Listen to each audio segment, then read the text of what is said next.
Nimrod and the rise of Babylon. Before we get into the rise of Babylon and the Antichrist spirit that Nimrod first embodies, let's talk about Noah. For he is the line in which Nimrod is born from. Ham was on the ark, right? Ham, one of Noah's three sons, along with Japheth and Shem. But Ham begets Cush, and Cush begets Nimrod. Now we know Ham is cursed by Noah for something he saw done to himself by Ham. But he does not curse Ham, for he cannot, since Ham was anointed by God to be saved on the ark. So Noah curses Ham's youngest son, Canaan. I did another video on this in relation to how the devil's seed line survived the flood, on the only way Noah could see what was done to him. He would have to be cut somehow. He had to be cut some way. There would have to be blood left behind. I could not think of any other way, that he woke up and saw that Ham had done something dark, whatever, wrong to him. So let's look at the Apocrypha for more of the story and a better account of Noah once he was out of the ark. Noah began to occupy himself with the growing of the vine. He became a man of the ground. Remember, Cain was a tiller of the ground? Obviously, it's not good to be a man of the ground. The first attempt to produce wine, at the same time, he produced the first to drink to excess, the first to utter curses upon his associates, and the first to introduce slavery.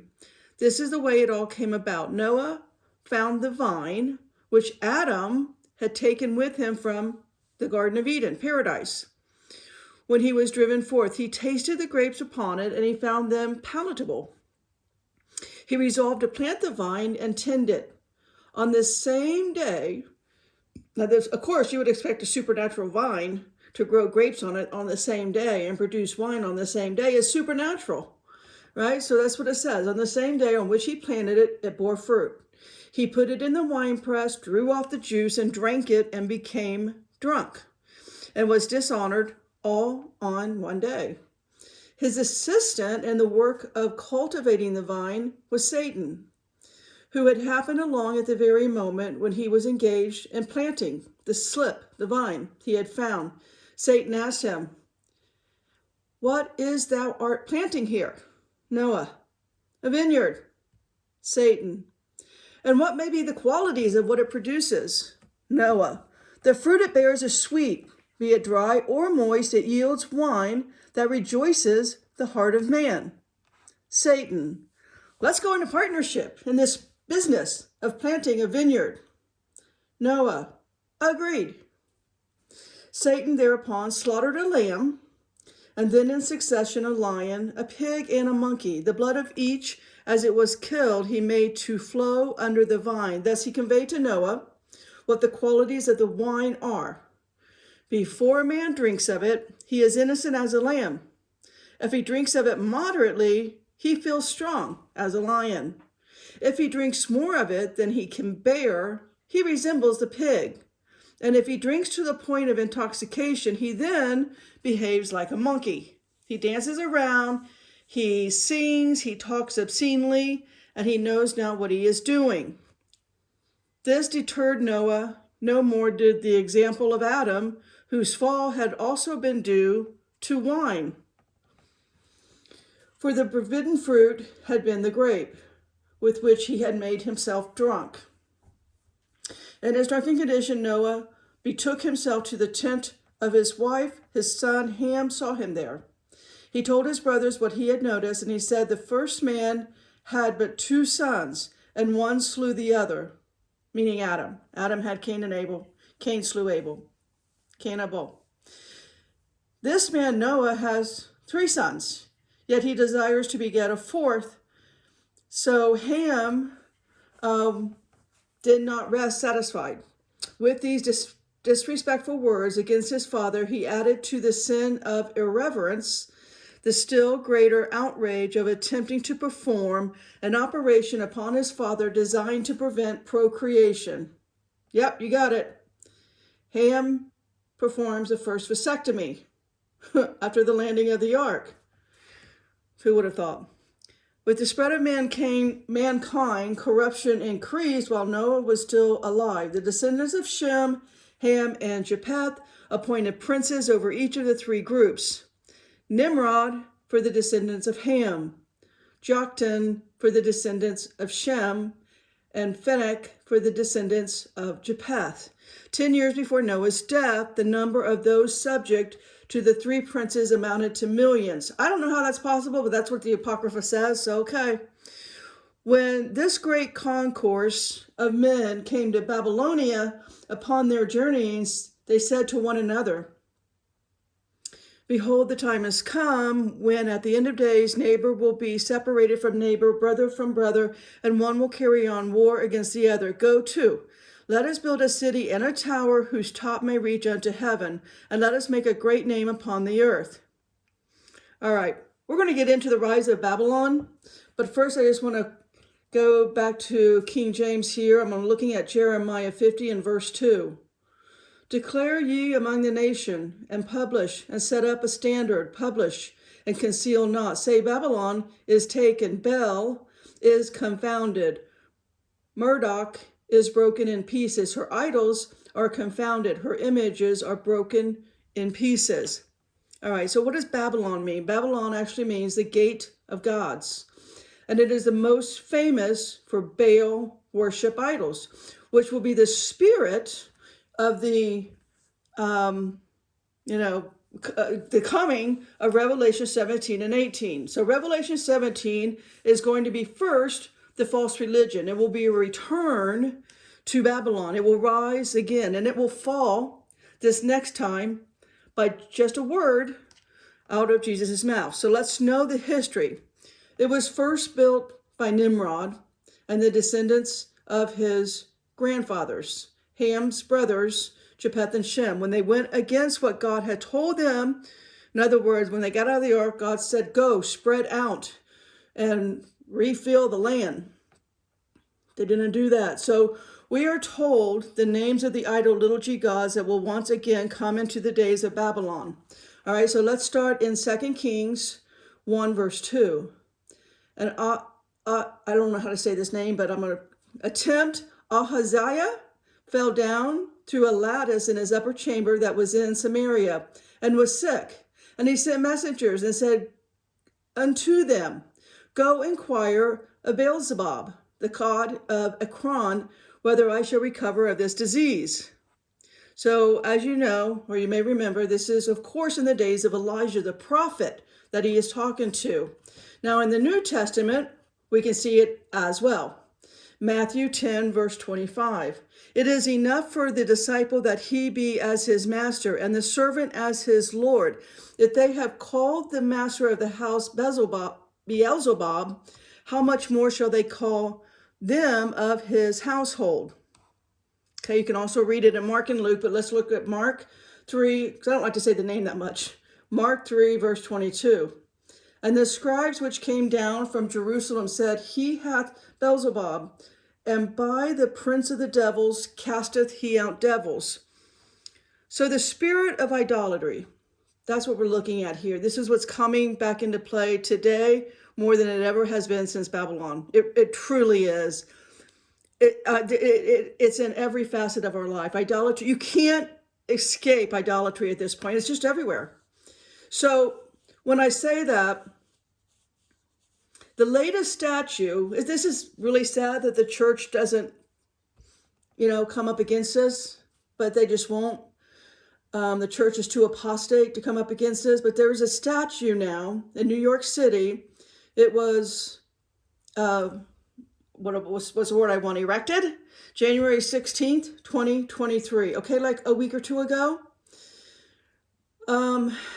They call it in honor of the RBG woman, judge, right? Just call her RBG. I don't even want to say her name. Called the statue of her a satanic golden Medusa demon. Okay, that's what's in New York City. Right in the heart of New York City is this golden Medusa demon. No one cares about this. Not one prophet, not one pastor is speaking out. At least I can't find anybody online doing it, which is one reason why I do these videos, to point out this is normalizing evil demonic portals. It is normalizing evil statuary everywhere. We already have tons of evil statues, but this right here is the queen. It's unbelievable. So it's a portal. If you don't think there's hundreds, if not thousands or millions of demons coming out of that statue right now, you're wrong. I would not be one to watch there's probably a street cam, what do they call that, CCTV footage somewhere on that statue. You probably see all kinds of demonic activity. The amount of violence that's going to increase in every way possible here in this city, just watch it day by day, week by week. You'll see it. You don't put out a demonic statue like that and not pay the price. No one cares. Not one single pastor or one single prophet is there praying that portal closed. Now, I will be doing that every day, not in person, obviously, but it will be in my prayers every day. I care about the children there, and the demons know all too well how to easily possess a little one that does not know any type of spiritual warfare. Jesus protect them. All right, so what's coming next? What is the statue? Just Google it, all right? It's this Medusa head, and her arms are tentacles. Why do you think that is? Why are her arms tentacles? All right, doesn't the fallen angels, don't the dark angels have to tell you what's coming next? They have to tell you before it's here. It could be here tomorrow. All right, it was just installed January 16th. So we're only talking like 2 weeks. The woman, the Medusa head woman, has tentacles for arms. Okay, I want you to right now Google cordyceps, cordyceps, cordyceps fungus image. And you will see exactly this fungus that just takes over. It takes over your brain. It will literally turn you into some type of zombie cannibal. Now, if you don't believe me, there is a show, the latest series on HBO called The Last of Us. I watch it only to see the programming. I had to fast forward. I couldn't watch it in real time because it's just too over the top. But just look at how the show opens up, what their opening is. There's this fungus that is pervasive and everywhere. It's tentacles. There's a lot of programming and imaging about tentacles. And it really is. It opens up with a scene from 1968, somebody doing an interview on fungus. Today's top story, before I even started doing this video, before I even started thinking of fungus, for some reason, what came on my algorithm when I got on my computer today, the top story was a newspaper. I don't even know what newspaper it is because I don't read newspapers, but I saw the story. It caught my eye because it had the word Arizona in it, which is where I live. And it said right now that there is a fungus breaking out in warm states. And right now what's warm, or the warmest, is California and Arizona. It didn't say anything about Florida, and Florida's warm, but whatever. Yeah, but it said in California and Arizona, there is this, I think they just said fungus. I don't think they say cordyceps, but anyways, that's the narrative is beginning. Okay, the narrative is there, it's out there. So now, even though I looked up that fungus cordyceps and it says the few Google mentions of it, it says it doesn't do any harm. But we know, we have, videos taken of certain executives at certain pharmaceutical companies says, oh no, we can mutate things. Gain of function. Now it's gone into directed evolution. We got our next new bioweapon is being shown to us on this Medusa demonic statue in New York City. Why give it arms like tentacles? Seriously. So there's no talk anywhere about this statue and the tentacle. So this artist is saying it's a reflection. It's an urgent, I'll read it. I'll read her Twitter thing in a minute here, but it's an urgent, it's an urgent need for our culture today. What is this? What does this mean? Why is it an urgent need? Is it some precursor to the sea monsters that we read about in Lamentations 4? I want you to read all of Lamentations 4 because what you're reading there is Revelation 17. So really read Lamentations 4, but let me point out verse 3. Even the sea monsters draw out the breast. They give suck to their young ones. The daughter of my people is become cruel, like ostriches in the wilderness. So again, read all of Lamentations. If you want to know what Revelation 17 that's coming is going to look at, read Lamentations 4 at the very least. Read that against Revelation 17. Or is the statue showing us we are now in the days of Noah? This is another good thought, guys. Right? Are we in the days of Noah? What is this? This statue showing us half human, half creature, right? And the creatures, as in the days of Noah, the giants, the Nephilim, had mingled their seed with all of God's creation. Every animal, every beast, every creature on the land, every creeping reptile thing, everything of the sea, and every bird of the air. Okay, they mingled their seeds. However they did that, it doesn't matter. What matters is they made hybrids, and those hybrids we know because of after that, they're still here. Are we in the days of Noah? Is that what that statue is, to normalize you? To have Medusa, snake-like hair? To have tentacles for your arms and or legs? Are they setting the narrative? Are they creating a blind eye that when you see something like that statue walking past you, you don't do a double take? Nothing to look at here, guys. Move on. Moving forward. You know, these things are made. These hybrids, they have hybrids, humanoid, and assign how many creatures do you think we have? 1 million? I don't know. There's at least 1 million just in the ocean, right? Sea monsters and river monsters are talked about in the Bible. The supernatural of this, what sounds ridiculous right now, it's real and it's in the Bible. Takes a little bit of a dig, but it's there. Not many people read Lamentations. All right, so we are in the end days. The book of Giants tell us about the mixing. If you go read the book of Giants in the Apocrypha, it tells you about the mixing of this. You're going to it's not just in the book of Giants, it's also in some of Enoch's work. Enoch has 3 books. It's there as well, but it's also just in the King James Bible. It's right there. That's why God sent a flood. Now, while I am not on Twitter, I will never be on Twitter, I did Google the image of this demon thing so I could see it. And the first thing that came up was the actual artist who made this thing. It was her Twitter page. And this is what it says. And I want you to notice she says urgent. Why? Why does she say urgent? Let me read it. The artist says, it's part of an urgent and necessary cultural reckoning underway as New York reconsiders traditional representations of power in public spaces and recast civic structures to better reflect 21st century social mores. What? Are you kidding me right now?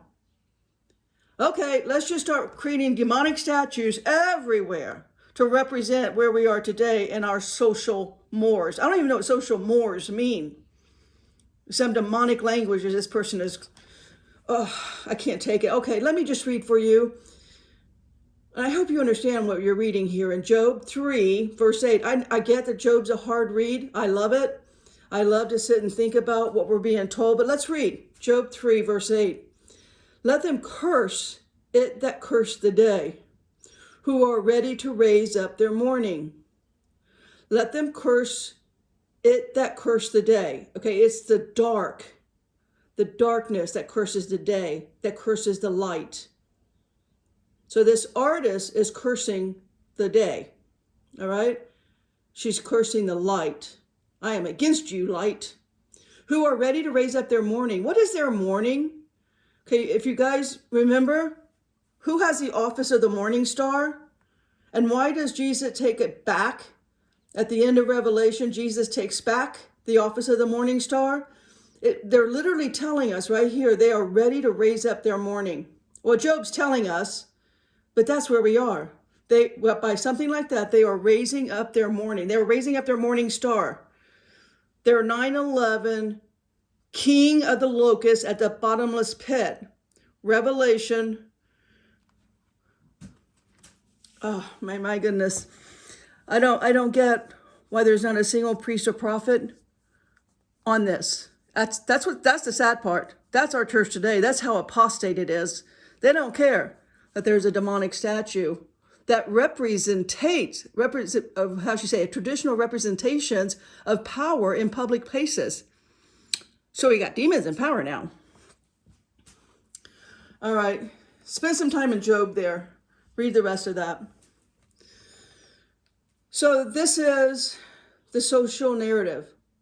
All right, it's all around us. But we are, unfortunately, immune to evil. We just are. No one cares. We are immune to evil. We, the people, do not believe, collectively, the people do not believe in hell or Satan or demons. What is it? What is hell, Satan, and demons? It's huge entertainment. Big at the box office. Oh yeah. No, that demonic AI movie called Megan brought in over $45 million on the opening weekend. 45 million. That's how much we love evil.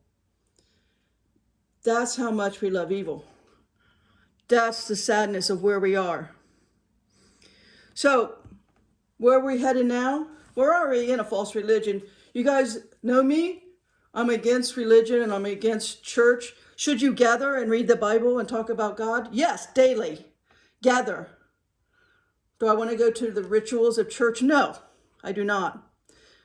I do not want to be involved in any religion because it's false. Look, Jesus warned us about religion in the 7 churches in Revelation 2 and 3. And it's going to be the false religion that's going to take the majority of the souls not to the millennial kingdom, okay? What are we not getting about this? What do we not see about this? I don't understand it. I don't understand the clouded thinking. Well, okay, we're in the AI system called the beast of darkness from day one, period. That's what this is. We're in a video game. The video game is called darkness. It's called the beast. It's artificial intelligence. And that's the problem, it's intelligent. More than we are. All right, so right now, the church, schools, nobody teaches, nobody reads the Bible. It's not taught anymore. It's just we just kind of go along compliantly with whatever is being told to us. Whether they're called your professor, you're a pastor, you're a priest, you're a father, your media, your movies, your songs, whatever. Comply, comply, comply. Well, we know how successful that programming is because they all wore a mask and they're still doing it. Look, it's all about love. And this is the narrative, right? Of these, not now, it's mostly non-denominational churches. This is how they get by with this, okay? This is how they get by with this because it's about love. Well, that's easy to accept and everyone does. Let's accept everyone for who they are. So everybody can buy that narrative, right? That's an easy one to buy. Yeah, let me go to that church where I'm loved and accepted. I can do anything I want because grace will get me out of it. It's a problem when the church does not stand against the evil. It just does not care. We just want to do what the white hat prophecy prophets tell us and nothing else. I didn't hear one pastor or prophet talk about, what I call the Hunger Games, which were known as the Common Games this past summer. in the UK with the ceremony of this stupid 40-foot bull Baal worship. That was truly the spirit. Everybody was clapping. Talk about the spirit of Babylon. Okay, that was done and everybody in the world saw it. The spirit of Babylon is fully upon us. And the fallout is not good. It's not white hat territory, okay? You got to stop with the idolatry of the white hats. That bull is still on display in Birmingham today. All right, so let's take a look at the Tower of Babel because it's going to be rebuilt, and it is being rebuilt. And I'm going to show you some articles, but let's just look at the supernatural feat that was known as the Tower of Babel. Now you can read this in the 10th chapter in the book of Jubilees in the Apocrypha. The tower was, get this, 5,433 cubits high. Now, a cubit is just under 2 feet. So I'm just going to round it to 2 feet, which makes this tower height 8,150 feet. It's a little under that. Even if you want to say 8,000, or just go with 7,000. Google now an image of the tallest building on planet Earth. It's in Dubai. It's 2,700 feet high. Compare 2,700 to 8,000 or 7,000 or 6,000. The Tower of Babel is something that is supernatural. It's unnatural. If they really did that, I just can't, I mean, birds can't fly. I don't even think birds can fly that high. I don't know, but that's incredible. It's unthinkable of being on the, I couldn't, sorry, I wouldn't go past the first floor on that thing. But it's, you know, Nimrod had supernatural abilities. He was a Gibberim, all right? He became a Gibberim. He has supernatural abilities. We know that in the book of Adam and Eve, in the Apocrypha, Ham stole Adam and Eve's garments that God made them, right? He made them coats of skin. Enoch had them. After Enoch died, Methuselah had them. After Methuselah died, somehow it got turned down to Ham, or Ham stole them at the very least. Those clothes made it onto the ark. Ham gave them to his son Cush. Cush gave it to Nimrod. Nimrod becomes a Gibberim. That means he's supernatural. And he builds a tower that's roughly around 8,000 feet high. That's amazing. I looked at the images on the tallest building in Dubai. They have images from the roof. You can see the curvature of the earth just at 2,700 feet high. Go look at it. It's pretty amazing. All right. So then I Googled, is the Tower of Babel being rebuilt? First article comes up. It says, thousands of years later, Professor Roberto Navigili from some university in Rome, I can't pronounce it, is aiming to help rebuild the tower, but not with bricks. He's going to do it with computing power. His latest project, named BabelNet, is attempting to unite more than 280 languages. Now, this is in the Bible, but it's going to be an angel, in which the Apocrypha tells us it's Metatron, that angel in Revelation 14, verse 6, that can speak all 7,000 languages. In the Apocrypha, we learned that that was Enoch, who became Metatron, and he's the angel of all the languages. All right, but this guy's going to do it on the computer. Right now, he's only attempting 280 languages. That's a lot. 280 languages with artificial intelligence. Rather than a translator simply matching words, the aim of BabelNet is to actually understand languages when it compares them. The system can potentially read the whole web. It can tell me about a book written in any language that I can't read, and then I'll be able to ask it questions to get the gist of it. He explains it's a future that is not too far away. Now, this article was written several years ago, so it could be here any moment. This program works with dictionaries, which he describes as like islands, full of life and beauty, but ultimately disconnected from one another. Even understanding what a word is and where it starts and where it ends will be the next giant leap for mankind. Okay, there's that, BabelNet. Now, the second article came up. I was shocked, but not too shocked, is Ken Ham at his Creation Museum in Kentucky. He's already built a life-size Noah's Ark. So as in the days of Noah, we already have a real Noah's Ark built. And now he is building, as of 2021, he is building the Tower of Babel. Now, is he going to build it 8,000 feet high? I hope not, but who knows?